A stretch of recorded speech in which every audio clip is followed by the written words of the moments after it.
તો 10ના ટકરોમાં આગળ વાત કરી બનાસકાંઠાની, જ્યાં લોકસભાના ઉમેદવાર તરીકે કોંગ્રેસ ગેનીબેન ઠાકોરને મેદાનમાં ઉતાર્યા છે।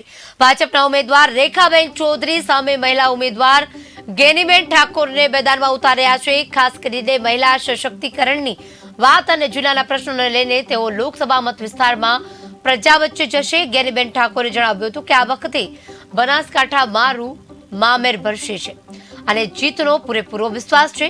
ગેનીબેન ઠાકોર 4 વખત વિધાનસભા લડી ચૂક્યા છે, 3 વાર વાવ બેઠક પરથી, જેમાં 1 વાર તેમની હાર થઈ છે અને 2 વાર જીત થઈ છે, જ્યારે 1 વાર દિયોદરથી લડ્યા છે, જ્યારે તેમની હાર થઈ હતી।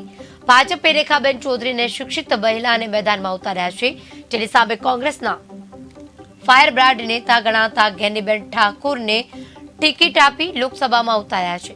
જોકે બંને મહિલાઓ છે અને 2024ની લોકસભાની જંગ કયા પ્રકારે જામશે તે હવે જોવાનું રહ્યું।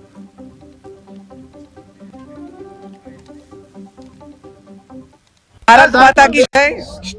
દેવોના દેવ મહાદેવ ધોળેશ્વર મહાદેવજીના દર્શન કરી અને આજે કુળદેવી મા ચામુંડા માતાના દર્શન કરવા જઈ રહી છું।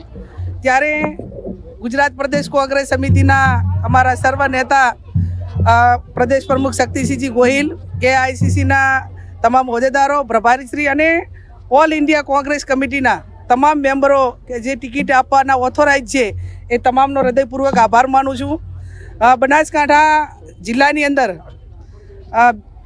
મહિલા વર્સિસ મહિલા એટલે બંને પક્ષોએ બનાસકાંઠાને મહિલા કેન્ડિડેટ આપ્યા છે, ત્યારે નારી શક્તિના ગૌરવ સમાન જ્યારે ચૂંટણી એક લોકશાહી ઢબે અમે લડીશું અને લોકશાહી ઢબે લડીશું ત્યારે જે કોંગ્રેસ પાર્ટીનો ચૂંટણી ઢંઢેરો હોય અને બનાસકાંઠાની જે કંઈ સમસ્યાઓ છે એ સમસ્યાઓ તાલુકા વાઇઝ જે છે એ પ્રમાણે અમે વાત કરશું અને 2014માં જે વાયદા વચનો આપેલા ક્યાંક ને ક્યાંક એ નથી પૂરા થયા એ પણ વાત કરીશું।